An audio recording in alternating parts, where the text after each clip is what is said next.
Right now, without even trying, you are hearing things. The hum of the room, your own breathing, maybe a voice in the background, maybe traffic outside a window.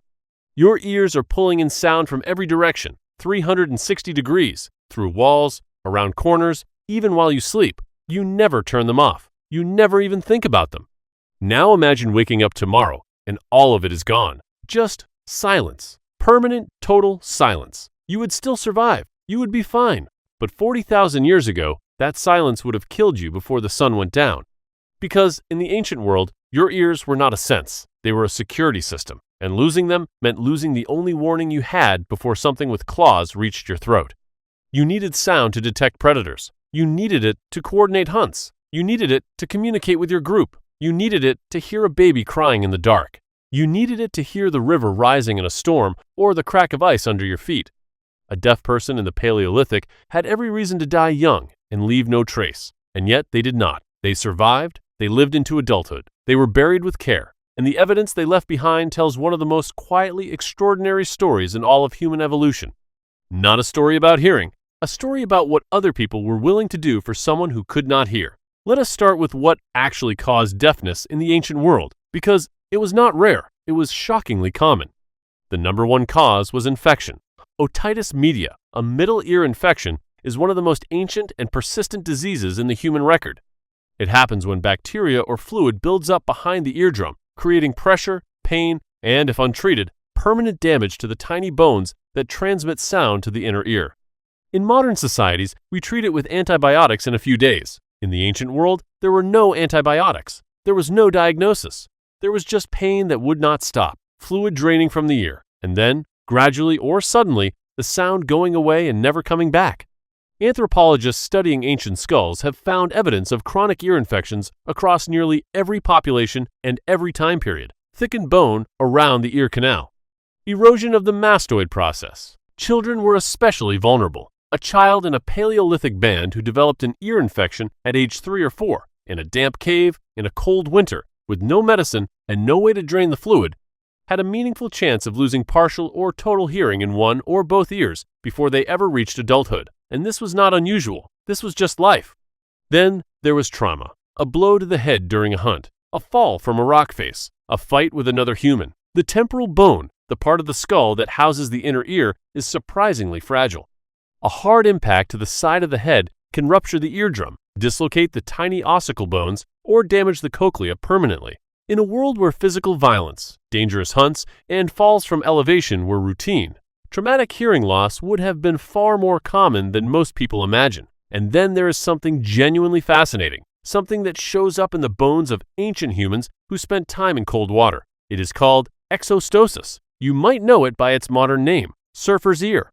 When the ear canal is repeatedly exposed to cold water and wind, the bone responds by growing. Small, bony lumps develop inside the ear canal, narrowing it, sometimes almost completely blocking it. In advanced cases, sound can barely get through. The person hears the world as though listening through a wall. Exostosis has been found in Neanderthal remains across Europe. It has been found in early modern human skulls from coastal and riverside sites spanning tens of thousands of years. A study published in 2019 examined Neanderthal and early Homo sapiens skulls and found that nearly half of the Neanderthal specimens showed signs of exostosis in at least one ear.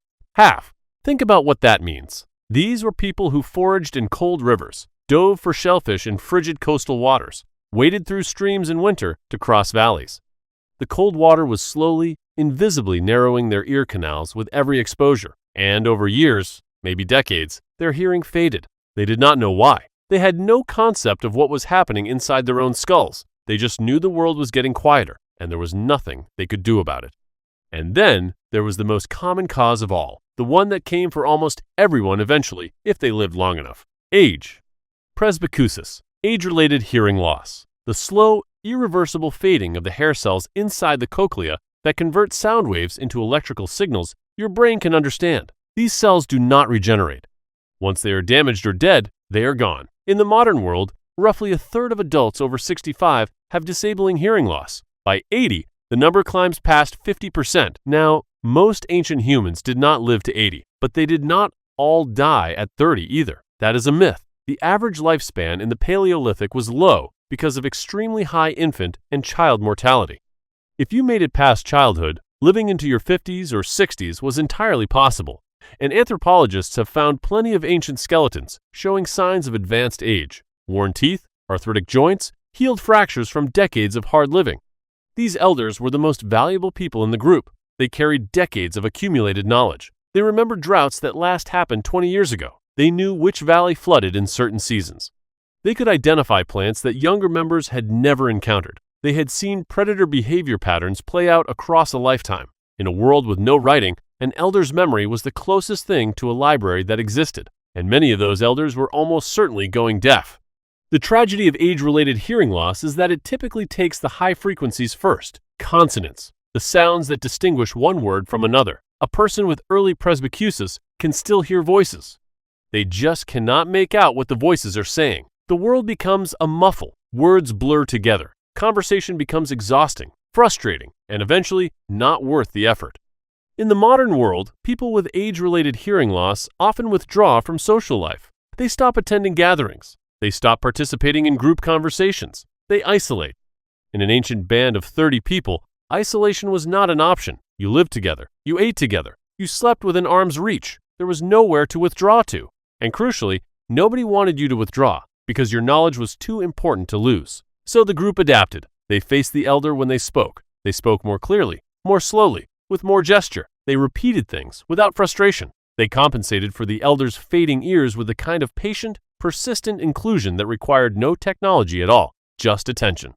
We know this happened because the elders survived. The skeletons are there. Old individuals with decades of wear on their bodies lived to ages that were only possible if someone was actively making sure they could still function, still eat, still participate, still contribute what they knew. Now, here is where this story takes a turn that should change how you think about your own ancestors. In 1957, archaeologist Ralph Selecki began excavating a cave in the Zagros Mountains of northern Iraq.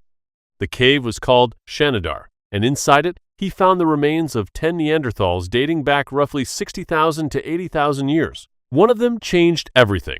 He is known as Shanidar I. He was a male, roughly 40 to 50 years old at death, which was already remarkable for a Neanderthal. But his skeleton told a story that went far beyond old age. His right arm had been severely damaged, probably early in life. It had withered, nearly useless. His right foot showed signs of a healed fracture that would have left him with a permanent limp. He had suffered a crushing blow to the left side of his face that had damaged his eye socket and almost certainly blinded him in one eye. And his left ear canal showed significant bony growth consistent with substantial hearing loss. This man was half blind, partially deaf, lame in one leg, and had only one functional arm. In a world where survival depended on hunting, running, climbing, fighting, and hearing danger before it reached you, this man should have been dead within weeks of his injuries.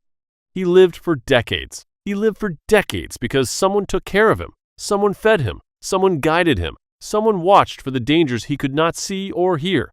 Someone decided that this person, despite being unable to contribute in the ways that mattered most for physical survival, was still worth keeping alive. The significance of this is almost impossible to overstate. This is not modern charity. This is not a welfare system. This is not a hospital.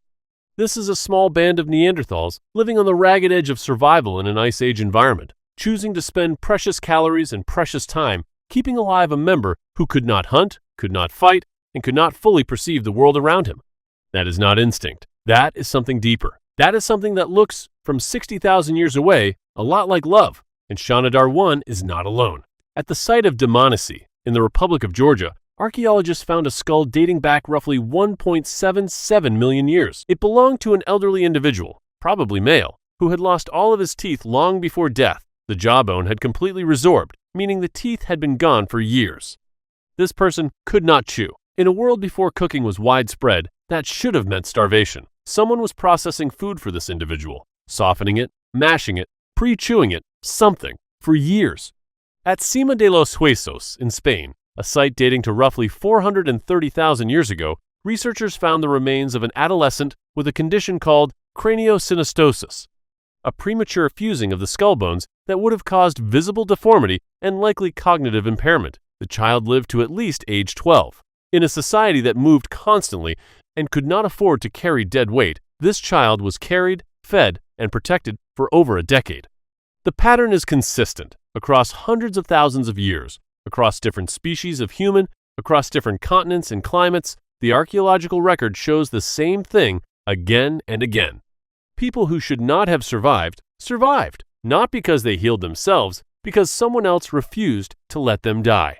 And deafness fits squarely inside this pattern. Think about the specific activities that hearing loss would have disrupted in an ancient band, and then think about how each one could be redistributed.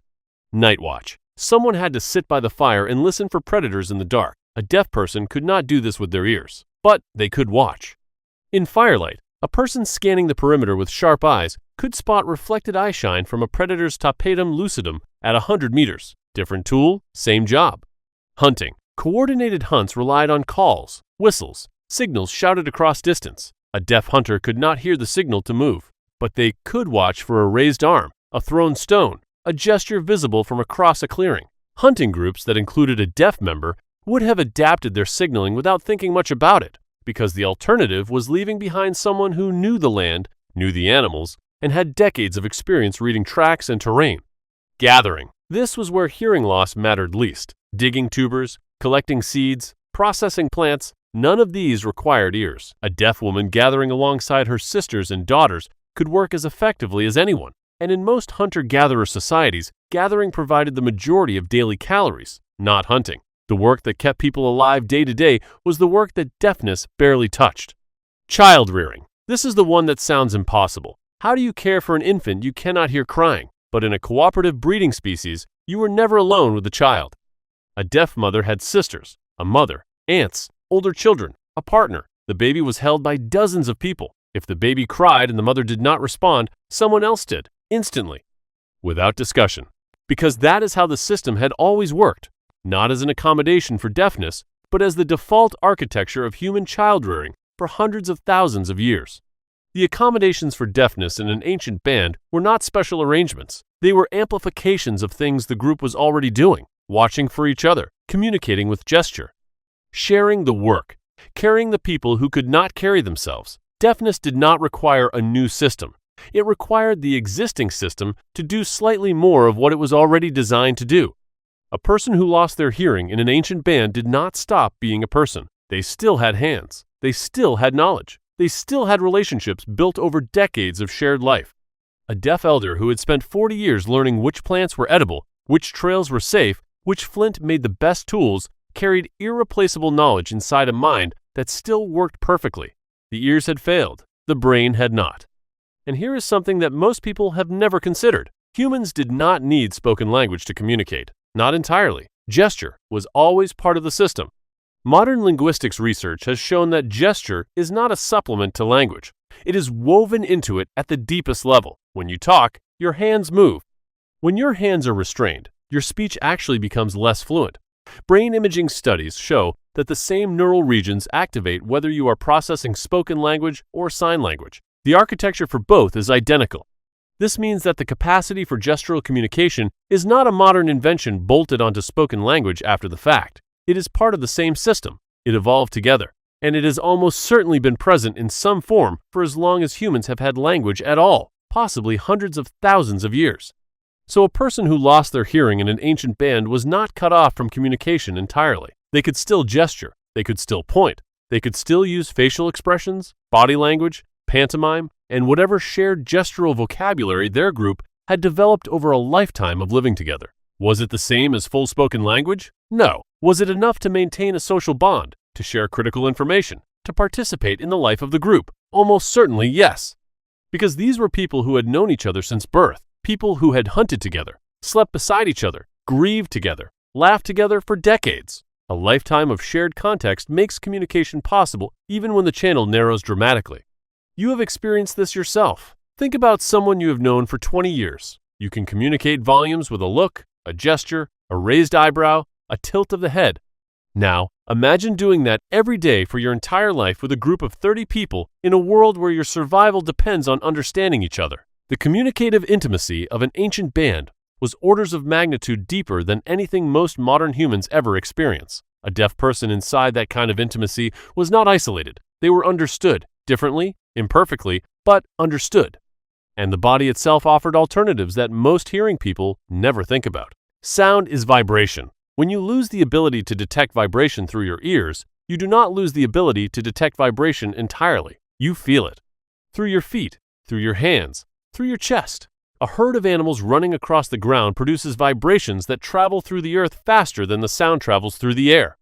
A deaf hunter pressing a hand to the ground or lying flat against rock could feel the approach of animals, or people, or danger from a distance that might surprise you.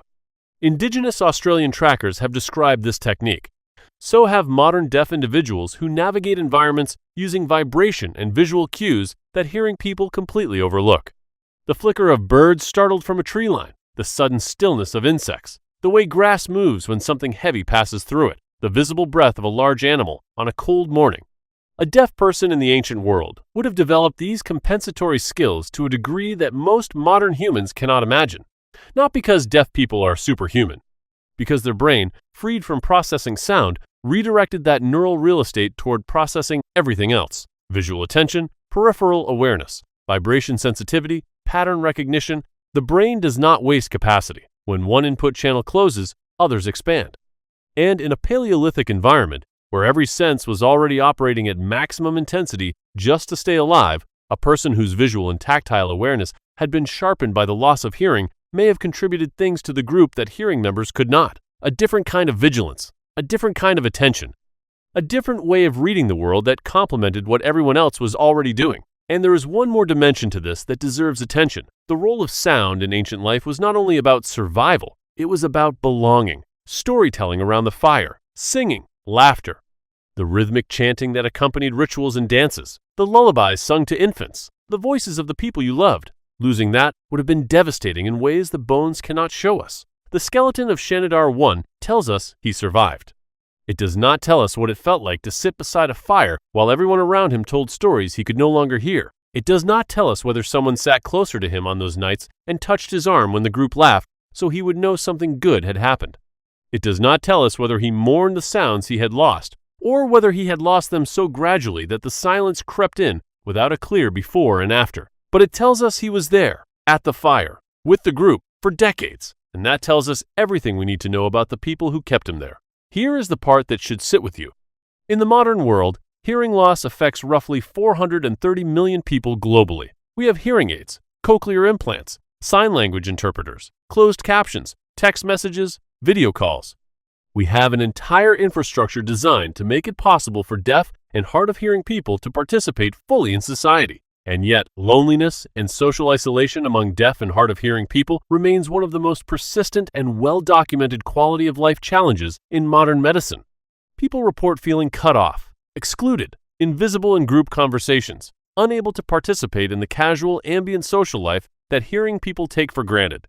60,000 years ago, a half-deaf Neanderthal with one working arm and one working eye lived to old age inside a group of maybe 30 people who could not write him a text message or turn on captions. They had nothing but proximity, patience, and the decision, made again every single day, to include him. We have more tools than any humans who have ever lived. The question is whether we still have what Shanidar I's people had: the willingness to sit closer, the willingness to slow down, the willingness to make sure the person next to you knows something good just happened, even when they could not hear it for themselves. For 300,000 years, losing your hearing in the ancient world should have meant dying alone. It did not, because the people around you would not let it.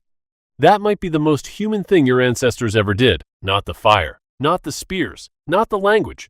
The thing where they looked at someone who could no longer hear the world and decided the world still needed to hear from them.